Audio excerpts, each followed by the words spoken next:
You take a seed, you plant it, you grow it, you dry it, you roll it, you smoke it, and it goes down smooth. Hey! Spanning the continent to bring you the truth about cannabis and marijuana law reform. I smoke pot and I like it a lot. The Russ Belville Show, the voice of the marijuana nation. Now, here's your host, Radical Russ Belville. Good day, tokers and tokettes and non-toking lovers of liberty. It is Wednesday, March 4th, 2015, and it's got to be 420 somewhere in the world. So glad you could join us today for this next 2 hours of news and interviews you can use for the cannabis community. We got all sorts of stuff to get to. Today is Wednesday. That means it's hump day, but it's not any ordinary hump day. Today is Hemp Day Hump Day. We'll be visiting with Doug Fine, the author of Too High to Fail and Hempbound. He's going to give us his latest updates on the world of industrial hemp. He's got all sorts of stuff to tell us, including a look at projects in Kentucky and Oregon. We've got some information on hemp genetics to tell you about and a couple of hemp expos that are coming up, as well as some new developments for Too High to Fail. So we'll keep them on perhaps for the entire second half hour of the show. We also may take questions at 971-533-7111 if we've got time. So if you're interested in industrial hemp, today is the day to be listening to the Russ Belville Show. But you should be listening to the Russ Belville Show every day, shouldn't you? All right, also coming up on the show today, we've got some great news in the drug war data mines today. The General Social Survey has listed its 2-year finding on marijuana legalization according to its polls, and for the first time, they have found a majority nationwide support for marijuana legalization in that particular poll. We'll take a look at the history of the General Social Survey, also a look at all the marijuana legalization polls since 1969 and where the trajectory of public opinion is headed. Nowhere but up, folks, nowhere but up. Also coming up on the show in Behind the Headlines today, we're going to take a look at how marijuana is shaping up as a 2016 presidential campaign issue. It was mentioned a lot at the Conservative Political Action Conference, the CPAC, that just took place. And of course, Republicans against marijuana prohibition were tabling there as well. We'll tell you all about that in Behind the Headlines. That comes up right after the 420 radio news. And in the headlines today, the Kettle Falls 5 case has been decided. We'll tell you what the verdicts are for the medical marijuana growers in Washington state who were prosecuted federally. Utah is one step closer to legalizing medical marijuana. Yes, Utah, ladies and gentlemen. Also, a state senator in Georgia has filed legislation for marijuana legalization. Things are getting really good when we're talking about reform in Utah and Georgia, huh? Also, speaking of good news, a man in Washington, D.C. may have been the first man in the district to have gotten his marijuana back from the cops. We'll tell you how that happened. Also, in California, we've got some sad news for medical marijuana growers in Tehama County who are given just a 1-year reprieve before all outdoor medical marijuana cultivation is banned in the county. We'll tell you how that went down in a recent council meeting.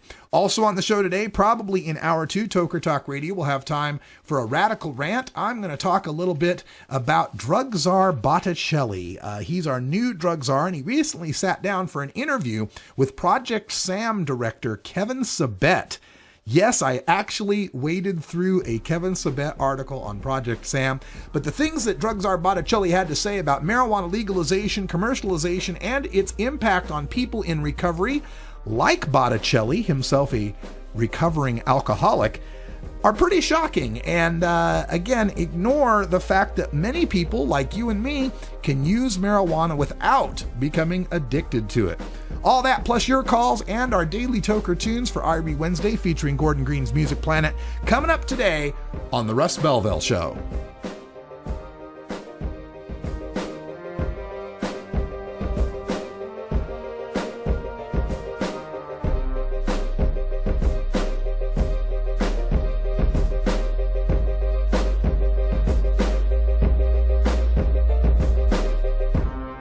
You're tuned into the Russ Belville Show. the voice of the marijuana nation. 420 Radio, the home of marijuana experts. This is Radical Russ encouraging you to take a look at the Weed Blog every day. Johnny Green and the staff at the Weed Blog are on top of all the latest developments in the fight to end marijuana prohibition nationwide. You can even get the Weed Blog on your smartphone by installing the Weed Blog app for iPhone and Android. If it's about weed, it's on the Weed Blog, including my original writing. So don't delay. Read the Weed Blog today. Connect with 420radio.org through social media, on Twitter at 420radio.org, and our Facebook page at 420radio.org. Follow us and like us today. You'll be glad you did. Oregon has joined Washington and Colorado in legalizing marijuana. We're Portland NORML, the national organization for the reform of marijuana laws chapter in Portland, Oregon. Join us as we celebrate the launch of an exciting new era in marijuana freedom in Oregon. Our job has just begun. Powerful interests want to white out the most important portions of Oregon's legalization law. By joining Portland NORML, you add your voice to the thousands who voted for Measure 91 and want it to be implemented as written. The people have spoken. Now it is time for the legislature to obey the will of the people. Find out more about Portland NORML at portlandnormal.org. Attend our monthly membership meetings on the fourth Saturday of the month. See our website for more details. Portland NORML, ensuring responsible adult marijuana consumers are afforded the same rights, privileges, and responsibilities as beer drinkers.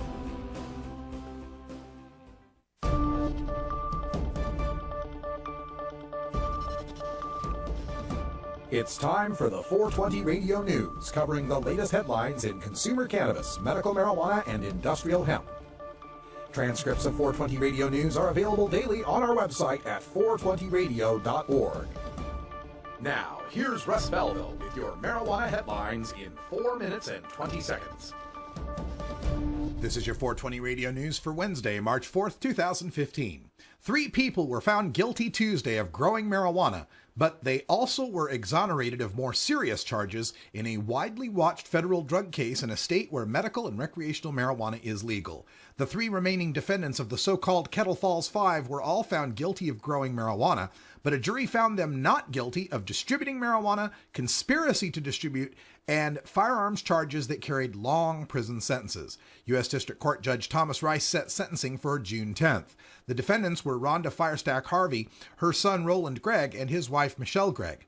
Larry Harvey, age 71, was recently dismissed from the case after being diagnosed with terminal pancreatic cancer in December. Jason Zucker, a family friend and former defendant, cut a plea deal last week to serve just 16 months in prison for his testimony for the prosecution just before the trial started. Utah is one step closer to legalizing medical marijuana. The medical cannabis bill was sent through a third Senate reading Tuesday night by a narrow 16-13 vote. The bill reading generated some heated debate on both sides. The bill would allow for people in Utah with qualifying illnesses to be able to use medical cannabis in edible or liquid form and establish licensed dispensaries to sell it. Senators in favor say they reached their decision based on research, hearing input from their constituents, and some shared personal stories and experiences involving medical cannabis. Those opposed to the bill called into question the process of how this bill has moved through the legislature, whether anyone has had enough time to fully understand the ramifications should the bill pass, and the impact in the other states with similar medical marijuana bills. SB 259 will now go before the Senate for a third reading. A state senator has filed legislation that would legalize marijuana for recreational use in Georgia. The bill, along with a constitutional amendment by Democratic Senator Kurt Thompson, would allow retailers to sell no more than 2 ounces of marijuana to anyone 21 years or older. Quote, it would set up a system of recreational marijuana that would include the medicinal so that there would be one format that would address everything, end quote, he says. An excise tax charged on the sale would be divided between education and transportation. Taxes would not be charged on marijuana for medicinal purposes. The constitutional amendment would require a 2/3 majority to pass in both the House and Senate before it could go to the voters. Thompson realizes it may be a long shot this year, but says he wouldn't have proposed it if he didn't think it could happen. A Washington, D.C. man may have been the first to get his marijuana back from the cops Monday night. It happened at the 6th District Police Station in Northeast D.C. There was a community meeting of the Fort DuPont Civic Association going on, and some folks were a bit taken aback by what had just a few days earlier would have been unthinkable. Councilmember Yvette Alexander's aide said the man came in and demanded of the cops, quote, "You have my marijuana, you have my weed," end quote. He had been arrested last week on a charge unrelated to drugs. Police took his property, his belt, money, wallet, and keys, and in this case, marijuana. When he was freed from jail, he returned for his personal possessions. Quote, "This property was less than 2 ounces of marijuana and was returned to the arrestee with the other property held at the time of his arrest," end quote, said Gwendolyn Crump, the D.C. Police Department's chief spokeswoman.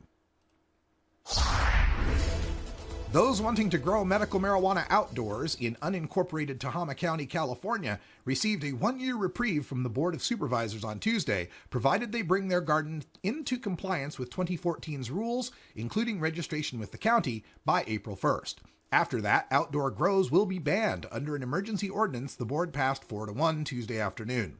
Supervisor Bob Williams said the county has twice tried to work with medical marijuana growers who said they'd police themselves to stay in compliance. Quote, "What we found with that was abuse," end quote, he said.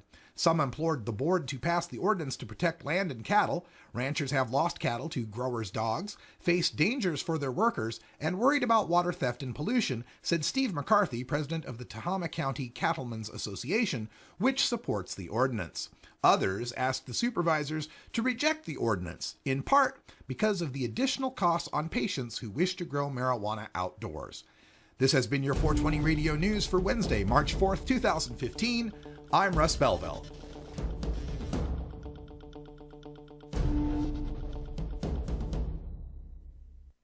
.420 Radio, fighting prohibition since 2012.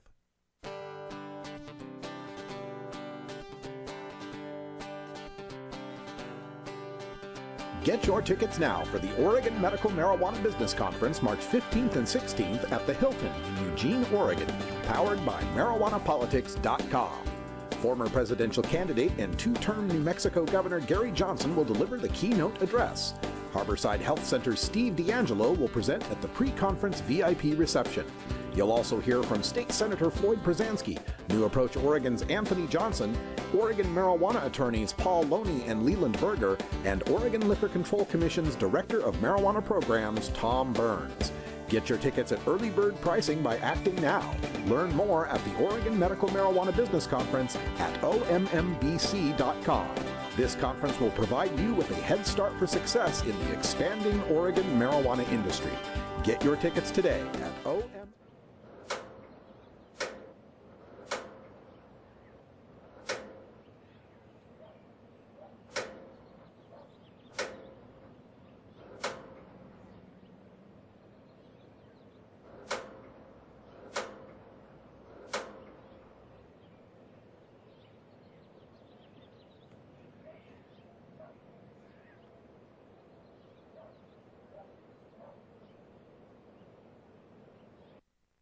With over 1 billion people in the world, chances are there's somebody out there just like you. There are software engineers, pastry chefs, artists, and people with medical conditions. And what do many of these people have in common? They use marijuana. It's expected that marijuana will be legalized in California. And when that happens, what will be the biggest concern? Safety. That's where we come in. High Def Transit is a discreet shuttle service that also serves as a mobile vapor room. Members can medicate on board, while our certified drivers get you to your destination safely, so you can enjoy the ride. So hop in, make friends, and ride safe. High Def Transit.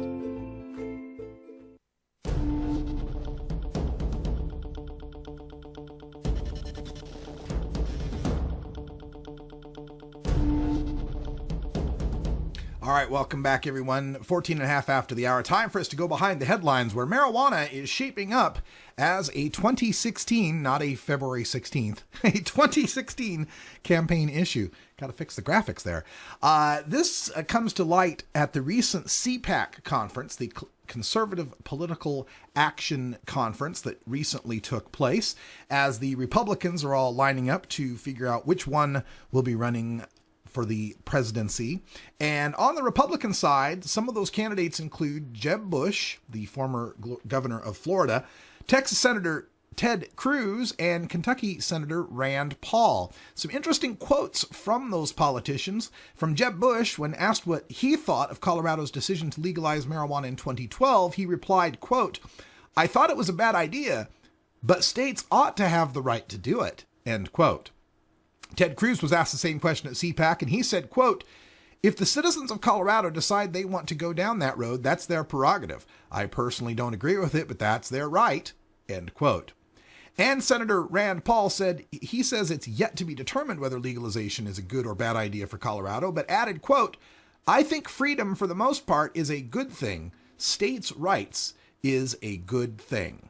Now, each one of those men, Rand Paul, Ted Cruz, and Jeb Bush, have all admitted to toking in their past, although Rand Paul's been a little shifty about it, just saying he's made mistakes in the past. Ted Cruz was even hip to making some jokes at CPAC. He told his audience, quote, "Well, I was told Colorado provided the brownies here today," end quote. So these three Republicans are all lining up to at least provide a less strict view of marijuana legalization, allowing that to be left up to the states. And given the Republican Party's penchant for the support of states' rights when it comes to issues like immigration, guns, abortion, and so forth, it would be very hypocritical of them not to support states' rights when it comes to marijuana. However, there are a couple who do feel that way. Scott Walker, the governor of Wisconsin, has been virulently against marijuana legalization in many interviews that he's given. And of course, the Republican governor of New Jersey, Chris Christie, has been against marijuana legalization for any purpose, even medical marijuana. So it's not all good on the Republican side of things.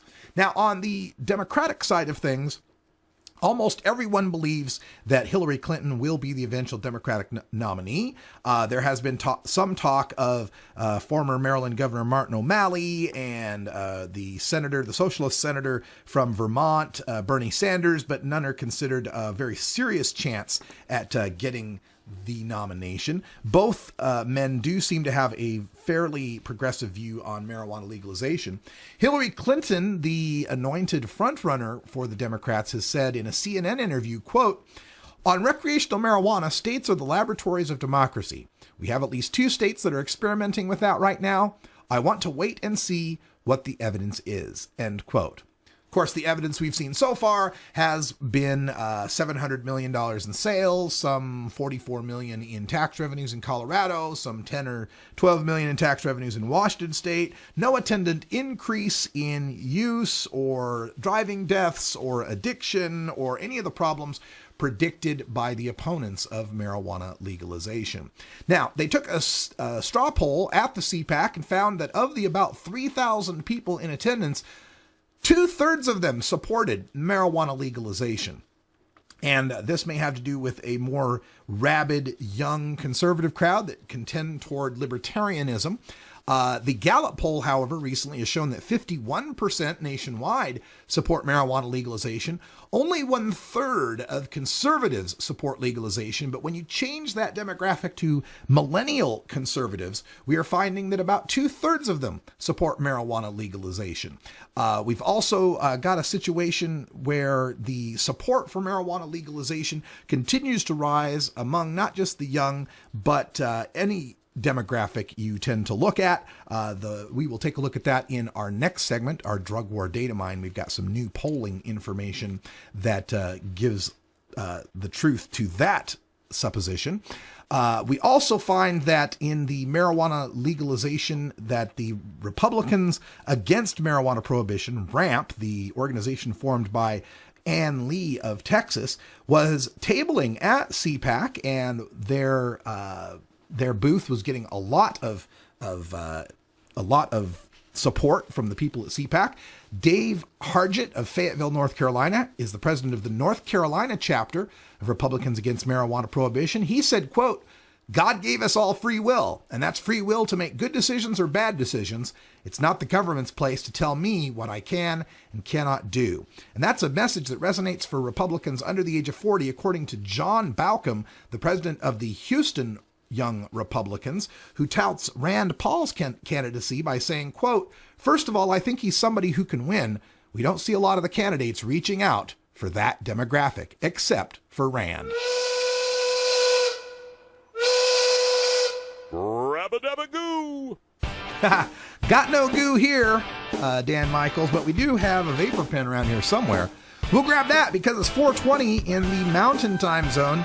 Happy 4:20 to all our friends in the great state of Colorado and all throughout the Mountain Time Zone, and what the hell, all throughout the world, because you know it's 4:20 somewhere, and that's reason enough for all of us to celebrate. We'll be right back with some drug war data mining, the latest poll from the General Social Survey, right after this. 420 Radio, your ticket to the Boston Freedom Rally.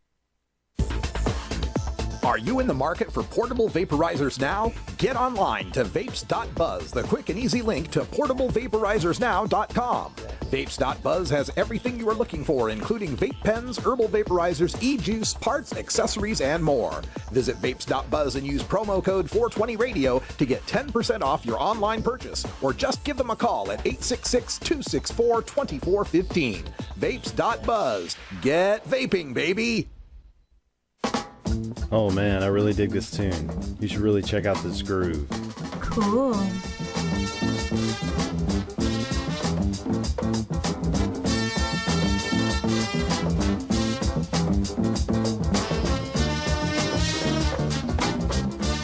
Groovy. Hey, check out more deep cuts like this on my show, Big Daddy Fink's Funky Roller Rink, every Thursday night on 420 Radio. Funky roller rink.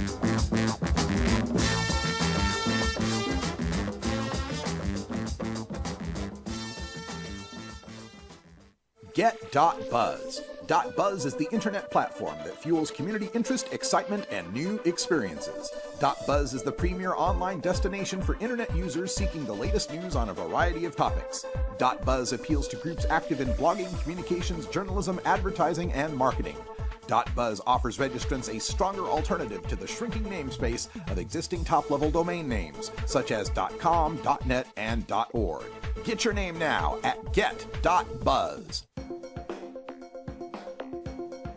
Arguing for the end of adult marijuana prohibition is easy because we have facts, science, reason, compassion, evidence, truth, and logic on our side. It is even easier when researchers catalog it all for us. Learn how to gather the facts on marijuana use, arrests, seizures, rehabs, drug tests, and more in this edition of Drug War Data Mining. Welcome back, everyone. Some great news in the drug war data mines today. We've gotten the latest poll from the General Social Survey. This is a large national survey they conduct every 2 years, and it's widely considered to be the gold standard for public opinion research. And for the first time in the General Social Survey, we have a majority of Americans nationwide in support of the legalization of marijuana. Researchers asked 1,600 respondents, do you think the use of marijuana should be made legal or not? 52% said it should be legalized, compared to 42% who were opposed. Another 7% were undecided. That support in the GSS is up 9 percentage points from 2012. So, following the legalization in Colorado and Washington state, the people of America looked at the results, and it seems they're in support. So much for the scaremongering of Kevin Sabet and the people at Project Sam, who always told us that legalization would be its own worst enemy. And as soon as people saw the devastation that was wrought in the two legal states, they would come to reject the progress of freedom. But that is not happening. More and more people are supporting marijuana legalization now. That is a reality. And it's a very interesting thing to look at these numbers from the GSS. The survey goes back. The first time it asked was in 1974, and back then the support for marijuana legalization was at a paltry 19%. Only 1 out of 5 Americans supported marijuana legalization in 1974. The early rise in that through the 70s jumped from 19% to 30% from 74 to 78. A lot of that has to do with the decriminalization of marijuana that took place in the years between 1973 and 78. And as people saw decriminalization wasn't causing the sky to fall, more and more of them began to support marijuana legalization. 30% was as high as that number got in the 20th century. It dropped back down to as low as 16% by 1990 after the 1980s and the Reagan administration and the Just Say No movement and the crack cocaine epidemic withered away support for marijuana legalization. But after the election of President Bill Clinton and the beginning of the awareness of medical marijuana in the country throughout the mid-90s, support for marijuana legalization began to rise again, reaching 32% by 2006. So 2006, just 9 years ago, we had 32%, a little less than 1/3 of the people in support of marijuana legalization. We now are showing a 20-point jump in the support for marijuana legalization in just the past decade, which very closely mirrors the same sort of statistical jump we've seen in the support for gay marriage in this country. And it's interesting as we look at the polls going back throughout the years, we can take a look at a couple of these. First of all, I'd like to show you a slide of all of the polls for marijuana legalization dating all the way back to 1969, the first Gallup poll to ask the question. And you can see how that support rose rapidly throughout the 1970s, declined throughout the 80s, and then since the 1990s, support for marijuana legalization has gone nowhere but up. This is every single poll I can find on marijuana legalization, and as you can see, most of them are now trending above 50%. If we narrow that graph down to just the polls from the 21st century. These are polls from news organizations, television networks, as well as the polling organizations such as Pew and Gallup and General Social Survey. They're all color-coded here. You can see that we have most of the polls now in the past few years coming up above 50%. And the trend for these polls is all on the rise, with the exception of a couple of outliers. In fact, since 2009, over the past 5 years, there are 20 polls that have shown 50% or greater support for marijuana legalization in America. 20 polls over the past 5 years. This is a clear indication of why even the Republicans, even those on the conservative side of the aisle, are recognizing the political potency of the marijuana legalization issue. We also find throughout these polls that men's support for legalization ranks about 5 points higher than women's support, and Democratic support for legalization rates about 14 points higher than Republican support. But still, we are approaching 2/3 of GOP millennials who support marijuana legalization. It's clear that this issue is gaining traction, and the more states that continue to legalize and give people a great example of the fact that the sky doesn't fall when you legalize marijuana, this support can only go up. As people recognize the tax benefits, the benefits of not incarcerating a large number of citizens and ruining their lives, the benefits of providing medical cannabis to those who can really use it, the benefits of industrial hemp. Once you've legalized marijuana, that becomes much easier to do. All of these benefits are going to continue to accrue, and I believe within 5 years, it'll be difficult, if not impossible, to find any demographic with majority support for keeping marijuana illegal and imprisoning those who cultivate and sell it. 420 Radio, freeing your mind 24 hours a day. The law offices of Omar Figueroa would like to remind you to stand up for your rights. If you are detained or arrested, treat law enforcement with respect and stand up for your rights by repeating, "I respectfully invoke all of my legal and constitutional rights. I do not consent to any search and seizure. I want to remain silent, and I want to speak with my attorney." Please contact the law offices of Omar Figueroa at 415-489-0420 or 707-829-0215 or on the web at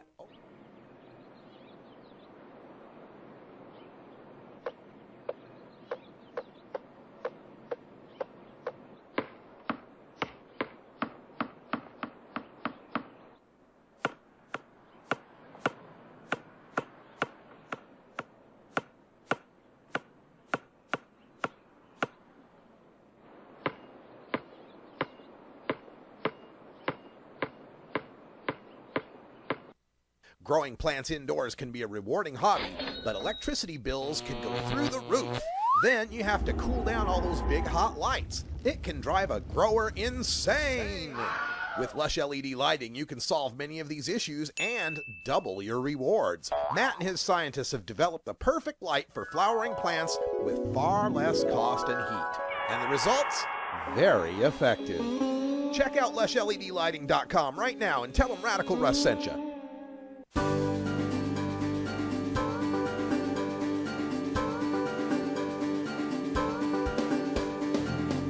Marijuana legalization also ushers in the return of the American hemp industry. Get the latest news from the author of Hempbound and Too High to Fail, Doug Fine, in our Hemp Day Hump Day update. All right, welcome back, everyone. We're getting on the phone with Doug Fine for our Hemp Day Hump Day update. He's got a lot of information to deliver to us, all sorts of things he's been doing in Oregon and Kentucky. We've also got a update on the book, Too High to Fail, some new editions that we'll be talking about. We've got Doug Fine on the line. Doug, welcome to the show. Great to be with you, Russ, on Hemp Day, Hump Day. All right, glad to have you here. We've got a lot to talk about. We want to remind folks, too, that we can take some questions on industrial hemp if you've got them. Load them up in our chat room or call us live at 971-533-7111. But let's start with Doug here and what he's been up to. It's been gorgeous out here in Oregon. I imagine things must be okay in New Mexico as well. But you travel so much, I'm not even sure where I'm talking to you. Where are you at right now? You are talking to me in New Mexico, where I've got to get the heck up to Santa Fe because our S94, our hemp cultivation bill, is going to the full Senate cruising through committee, but there's evidently some folks on the House side that need to be talked to. So I'm bringing my family to the Roundhouse, and that is how we're starting the first legal harvest hemp-bound spring tour that then moves on to Minnesota. Very excited, honored to be at the University of Minnesota's Bell Museum for an evening program, Café Scientifique, keynoting with none other than George Weeblen. You know who he is, Russ? No, I've never heard of him. He is, as far as I know, other than the University of Mississippi distributors as part of the Carter-era care program of the joints going out to Irvin and McCann, the only federally authorized psychoactive cannabis cultivation researcher. He's really knowledgeable and clearly states the genetic sides of it, which is really interesting as we talk about cannabis hemp and the unity and issues amongst different varieties of the cannabis plant. So I'm excited for that one. On the 17th, then 28th, back to the Beaver State, my favorite places on earth for the Oregon Hemp Convention, and then excited for April 4th, Northern Colorado Hemp Expo. That one is like looking to be quite a blowout, like in a good way. I mean, unbelievable stuff from a hemp car there. A lot of great speakers, local congressmen. Derek Polis, a big supporter of cannabis and hemp, as well as great panels that I'm honored to be emceeing and moderating, and Bob Marley's grandkid for music. Oh, right on. Now, this Oregon Hemp Expo and this Northern Colorado Hemp Expo, what cities are those at? The Oregon Hemp Expo is in Portland, March 28th, and I believe March 29th. That's a nonprofit thing. Bring a can of food. Check out, I think there's an OregonHempConvention.com, if I'm not mistaken, webpage. And Northern Colorado Hemp Expo, and I think there's a NoCoHempExpo.com. Google that. That one is in Windsor, between Denver and Fort Collins, in a rural area, and big Budweiser Convention Center kind of thing. This thing is all out. All right. And I know you've been working with folks that are doing the pilot projects in Kentucky and in Oregon. Let's start with Kentucky. What's the status of hemp in Kentucky right now? I should have news in a couple of days. The program was overwhelmed with applicants this year, and the department has done a fantastic job. Very supportive of hemp, of course, in Kentucky. Getting to the stage now where I think in the next week or so they're expected to issue permits. I think up from the half dozen projects last year, they have over 300 applications this year, if I'm not mistaken. And I'm part of two of them. One of them has already been approved. It's a little token bit of Kentucky hemp from 2014, thank you, Mike Lewis, provided, that's going into this first legal harvest, 20% hemp printed document that I'm putting forth here in the next couple weeks, pre-orders on at DougFine.com. The second Kentucky hemp project I'm involved in personally is an effort to put the tri-cropping model presented in Hempbound, my previous book, into practice in the real world to try to, under research provisions, create a prototype whereby there's value-added processing for seed, flour, fiber, you name it, as well as energy from waste biomass for farming communities around the world. We're going to try to do a prototype in Kentucky. Moving 3,000 miles west, as I'm going to be doing back and forth a lot over these next few months. It was a no-brainer, is how anybody who knows him refers to him, to be associated. Well, first of all, I'm trying to help the whole program get seed, which is a real interesting thing, a real interesting process that we could do a whole segment on maybe next time about trying to get seed in under accordance of the federal legalization of hemp under 7606 of Section 7606 of last year's Farm Bill. But and so I'm actually trying to help the whole program individually, working with a number of farmers, but in particular excited to be working with Oregon's first state permittee for hemp cultivation in modern times, 64-year-old Edgar Winters, who first cultivated hemp at age 7 in Alabama. And he's a master gardener, and I have a lot to learn from him. He really knows what's happening in the ground, from how to plant to how to store it, from, seed to finished product.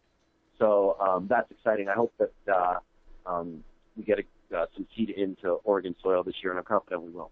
There's some controversy here in Oregon about that. I got to see you and I got to interview Edgar Winters while we were there at the International Cannabis Business Conference in San Francisco. And some Southern Oregonians I'm in contact with were really upset about both interviews, upset for the idea that they were going to plant 25 acres of hemp in Southern Oregon and possibly through cross-pollination ruin some of the outdoor Southern Oregon recreational and medical marijuana crops. One comment you mentioned was, I hope that I turn out to be wrong and it wasn't a bad thing to do. What's the latest on that controversy and people's fears about this cross-pollination? To me, I'm very, very glad that this discussion is happening. And to me, the biggest and most important outcome of this discussion now, amongst what are essentially cultivators of simply different varieties of the same plant, is that we show those of us, and that probably includes everybody listening to this, and I know it includes you, Russ. Many or most of us got involved in ending cannabis prohibition because of our belief that not only are there positive economic sides and positive public safety sides, but that a plant in which cannabis substitutes for, let's say, alcohol and or prescription medication in some situations. Hey, alcohol can be fine for some people in some situations, and prescription medication save people's lives all the time. But for those who want to reduce that, either alcohol or prescription medication, and substitute with cannabis, we believe that is going to result in a better overall society. We can refer to that Florida case. I'm sure you probably already talked about it in today's show, but the acquittal of a medical cannabis patient for cultivation in Florida, even though there's no medical cannabis law, and it was about a better way, a better society. So that's what I think is the most important thing to come out of this. That we show the world that, because this is the really important point, Russ, and I appreciate the time to verbalize this so that folks can hear this.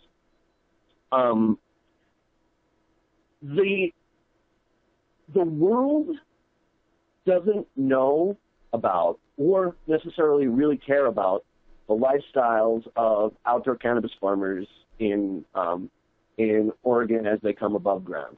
I, and everybody listening to this and all of us involved in this, care passionately about that culture. I was embedded for a year with it for the book Too High to Fail in the southern part of the Emerald Kingdom in Northern California, in Mendocino County. And this is a lifestyle that I shout out all the time. It's vital. It's absolutely vital for sustainability reasons to have locavore outdoor cultivators growing under God's sun using good cultivation techniques as cannabis comes above ground. That is as vital as anything that we can talk about hemp. It's hugely, hugely important. And so, but the wider world watching the discussion never is going to know or hear about any of that. What is vital for me to the world to hear is that different people involved in cultivating different parts of the cannabis plant. As I say, I'm interested after federal legalization in all parts of it, but all people discussing it resolve it and show that there is a reason why cannabis was legalized. It's making people even do business better and agriculture better. If the headlines are negative and the argument is divisive, that's all anybody hears. It is candy to the ears of the last taxpayer-funded liars of the drug war, trying to extend their salaries, expend their speaking fees, expend their taxpayer-funded livelihoods on cannabis prohibition to be able to say, look at this, they're fighting with each other already, different kinds of cannabis. That's what headline writers love. It gets clicks. I say, let's not give them that. Let's give them, we sat down and talked and found a way that it all works. Because I can't speak for Edgar. I'm really excited to wherever he plans to learn from him this year. But I'm not dedicated to one spot or another. I'm dedicated to us all discussing this and using the latest science. One or two last points, if I could, Russ. One is my understanding and awareness of what the realities are in terms of different kinds of cannabis playing nice with each other it's developing all the time. A year or two ago, and indeed in Too High to Fail, I mentioned California's failed 2011 hemp legislation that would have segregated counties in California for hemp versus psychoactive. And there's the old cliche amongst psychoactive cannabis farmers, hey, worst thing the DA could have done to the drug war is drop hemp and blah, blah, blah, dilute THC. There's of course, there's some truth to that, but this actual science is way more true. And Oregon has a long history of specialty seeds that have to protect their pollen from the other, but more even important than science, I hope the science gets up. More important than that is people feeling heard and all things discussed. I don't have an investment in one side or the other of this. We win when everybody is happy on this, and the world sees us smiling with our arms around one another in photographs and not being divisive. So that's why I'm looking forward to communication amongst all sides, and I'm confident in a good resolution of this issue. All right. Doug Fine, author of Too High to Fail and Hemp Bound, our expert on Hemp Day, Hump Day. You can check him out at dougfine.com and follow him on Twitter at Organic Cowboy. I'm sure we'll see you soon. Oregon Medical Marijuana Business Conference. Will you be there in Eugene? Unfortunately, I won't be there for that one. That's when I'll be in Minnesota for the University of Minnesota event. But send me good energy for that, and wish I could be. And see you guys there at the end of the month. All right. Thanks, Doug Fine. Thank you so much for everything you're doing out there. And we'll be in touch with you in a couple weeks for our next Hemp Day update. Thank you, Russ, for all you do. Bye-bye. All right, stay tuned, folks. We got time for a radical rant here at the end of the show. We are going to nerf the world for drug czar Botticelli, lest he return to the bottle. Stick around.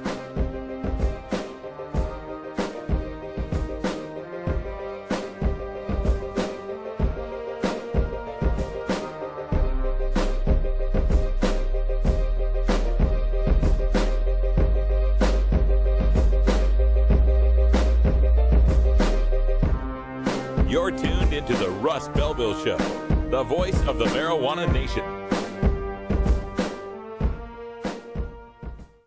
420 Radio, your ticket to Seattle Hemp Fest. You know Herb Thrasher from the Herb Thrasher Flower Hour. Now get ready for Herb Age Designs for the proud cannabis consumer. Herb Age Designs, lifestyle gear for the 420 friendly. Herb Age Designs, we've got Frisbee golf discs and durable hemp gear. Herb Age Designs, we've got shot glasses, drinking glasses, coffee mugs, and beer cozies. Check us out on Facebook and online at herbagedesigns.com. And follow Herb Age and Herb Thrasher on Twitter.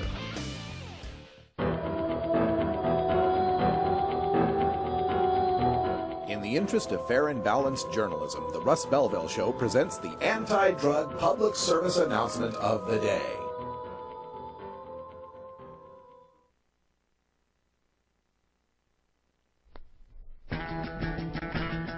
I do. My name's Bob Weir, and I play with the Grateful Dead. And I just like to say that I've seen too many people just absolutely wasted by heroin. So if you're thinking about ever doing that, I'd have to caution you not to. I've seen too many people, like up-and-coming young musicians, that get into heroin and they don't up and come anymore. Just keep chugging on.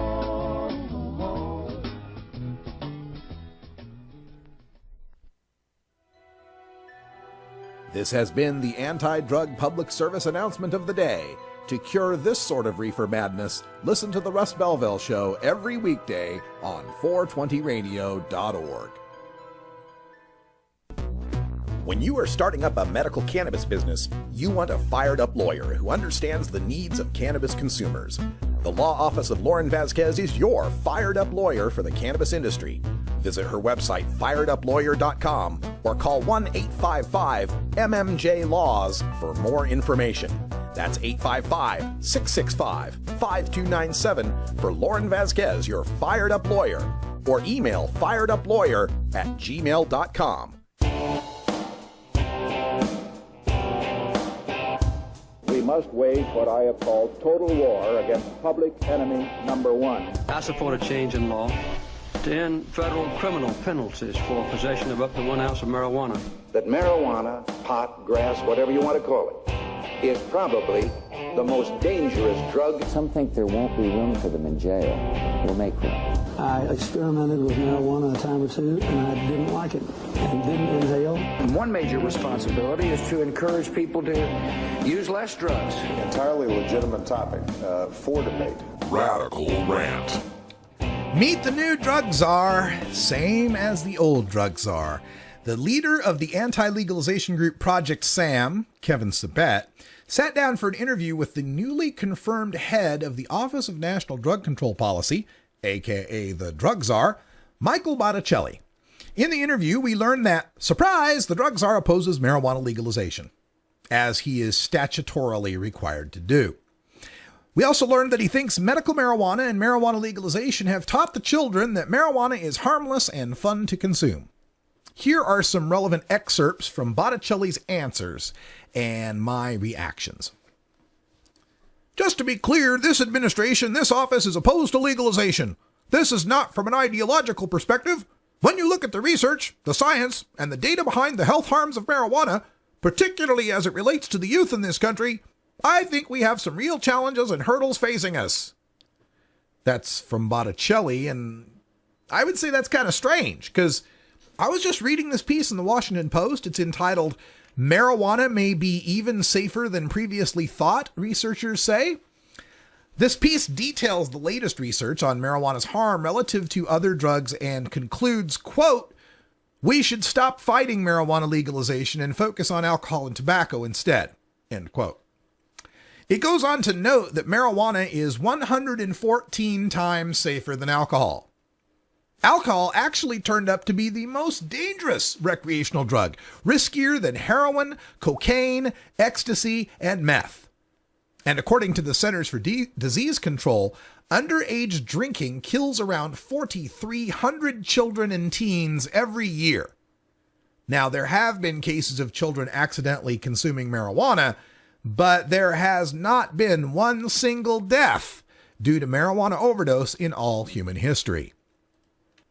Botticelli continues, quote, "The American Academy of Pediatrics said that for any policy position, the most salient criteria should be what its impact is on youth in this country. That, I think, is where the basis of our policy comes from," end quote. Oh, I see. So, those 4,300 deaths from teen drinking must greatly inform the drug czar's policies. I mean, since marijuana kills zero, and the drug czar wants to keep possession of that illegal, the drug czar's position on alcohol must be somewhere between life in prison to the death penalty for any adult who possesses alcohol. What's that? Oh, no, I'm sorry. I'm told the drug czar doesn't take a position on alcohol prohibition, since that's not a drug of abuse listed on the controlled substances schedule. That drug, ethanol, well, we can sell that in supermarkets where the kids can touch it. We can sell that drug. We can have that drug consumed on outdoor public patios where the kids can see it. We can have that drug celebrated at dinners, at parties, at sporting events, at concerts, at outdoor festivals, and in public, whether or not the kids are around. It's marijuana, the one that kills nobody. That's the one we need to lock people up for. Continuing with Botticelli, quote, "Clearly, youth are getting messages that marijuana is a benign substance, and in many cases helpful because of medical marijuana. They are getting messages that are very disingenuous and are really not speaking to them about what the health harms are. Clearly, youth marijuana use is tagged to their perception of risk to the messages." End quote. Well, no.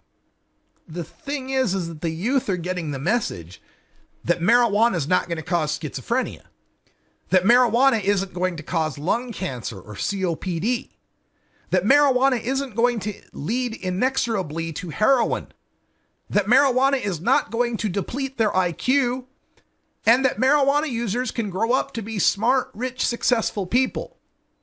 They're also getting the message that people with cancer, AIDS, MS, Lou Gehrig's disease, epilepsy, and many other disorders gain great benefit from using marijuana as medicine, despite Botticelli's office's efforts to stop them. It's no surprise the perception of marijuana's risk by teens is plummeting when the hyperbolic lies of prohibition are being replaced by the truth about cannabis. Botticelli continues, quote, "If you think of what Big Tobacco did, they said, our product is helpful. It relaxes you. It makes you feel better. They had physicians promoting it. They used very funny cartoon characters to market their products, and they refused to reveal the ingredients of their products. And I think you can begin to see that the exact same things that we had to undo with the tobacco industry are now happening with the commercialization of marijuana." End quote. Well, there are 3 reasons Big Tobacco had to lie about the harmfulness of its product, hide its ingredients, and market it to young people with cartoons. That would be because cigarettes are a toxic, unpleasant, addictive product. Most people who try a cigarette for the first time will hack and cough, feel dizzy and nauseous, and dislike the smell and taste. Adults who try a cigarette for the first time aren't likely to try a second. Therefore, Big Tobacco had to use Joe Camel to lure in young people whose penchant for risk and susceptibility to peer pressure and rebellion allows them to get past the nasty initiation period for new tobacco consumption. Big Tobacco had to lie about the health risks of its product to forestall millions of its adult customers dropping the habit in favor of their health. But Big Marijuana doesn't have to lie about its product. Marijuana really does help with stress and nausea and sleeplessness, mood and pain and anxiety, appetite, and many other conditions. It's a pleasant experience for most adults who try it. And in the jurisdictions that have legalized it, a very careful inspection of the product is conducted with informative labeling on the package as a statutory requirement. It's only the black market marijuana that's sold with mystery ingredients. And the other thing Botticelli addresses in this interview with Kevin Sabet from Project Sam are his thoughts on how legalization impacts people like him who are in recovery from drug addiction. He's a recovering alcoholic, and he says, quote, "It's been a long time now, but I think back to my early days of recovery, and I remember how hard it was for me to do things like walk down the street and walk near the bars that I used to hang out. I used to cross the street. As a person in recovery, I don't want to be walking down the street and smell marijuana smoke. I don't want to be walking down the street and see one more temptation because there is a marijuana dispensary down the street. And I think assaulting people with seeing people smoke and the smell and dispensaries and advertisement is yet one more thing that people, particularly people in early recovery, have to deal with and struggle with." End quote. Yeah, no kidding.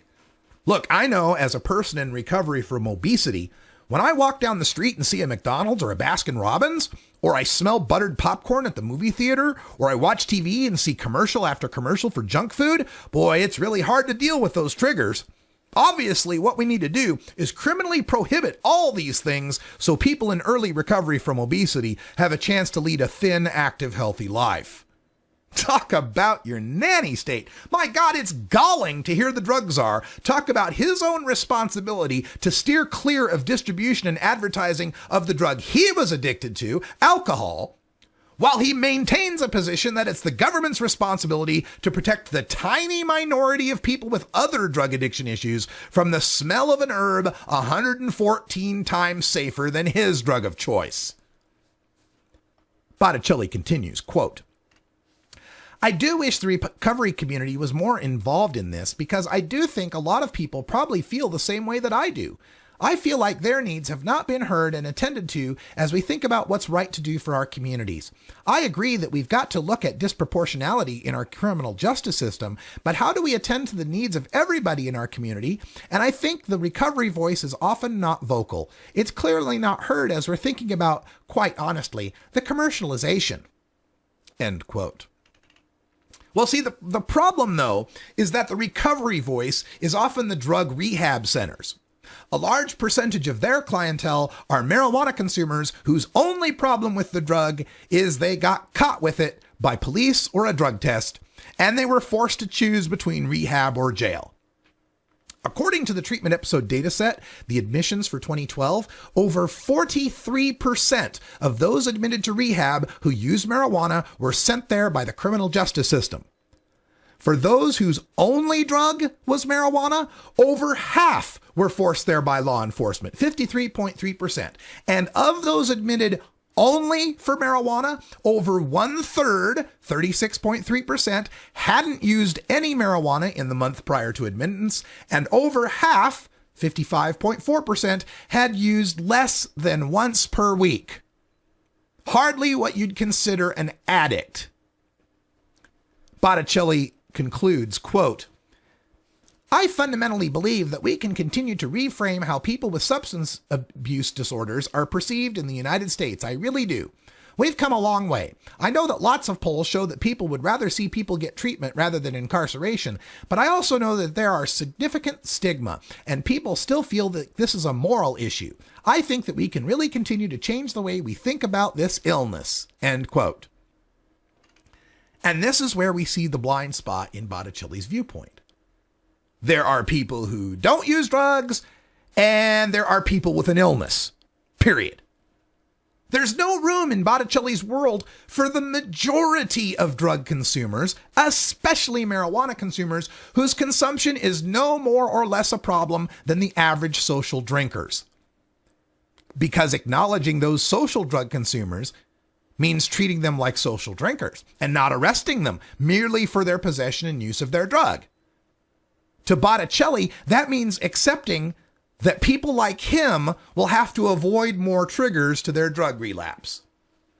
Botticelli's view, like many, is that we've already lost the war on alcohol. There's no way we can end its commercialization and promotion because it is so ingrained in our culture. My view is that maintaining marijuana prohibition in the world of legal alcohol and legal tobacco is like banning golf because football and boxing lead to concussions. Yes, it's theoretically possible to get smacked in the head by an errant golf ball, but wouldn't anti-concussion efforts be better focused on football and boxing? Oh, and by the way, marijuana has been shown to be protective against and therapeutic for those athletes suffering concussion in the football and boxing matches sponsored by Budweiser. That's all the time we got for Hour 1. You can catch both of those articles. That's 2 articles and 1 rant. Those will be up on marijuanapolitics.com. Part 1 is already up. Part 2 will be up tomorrow in the politics section. If you'd like to copy those and share them with anybody in your social media connections. Stay tuned for Hour 2, Toker Talk Radio. We'll take your calls at 971-533-7111. We got a few other stories to talk about as well, including racial disparities in marijuana arrests in the Bay Area and Ben & Jerry's making marijuana ice cream? Say it ain't so. Until next time, take care of each other, Tokers. This is the Russ Belville Show. The The Russ Belville Show is blogging and podcasting daily at RadicalRuss.com.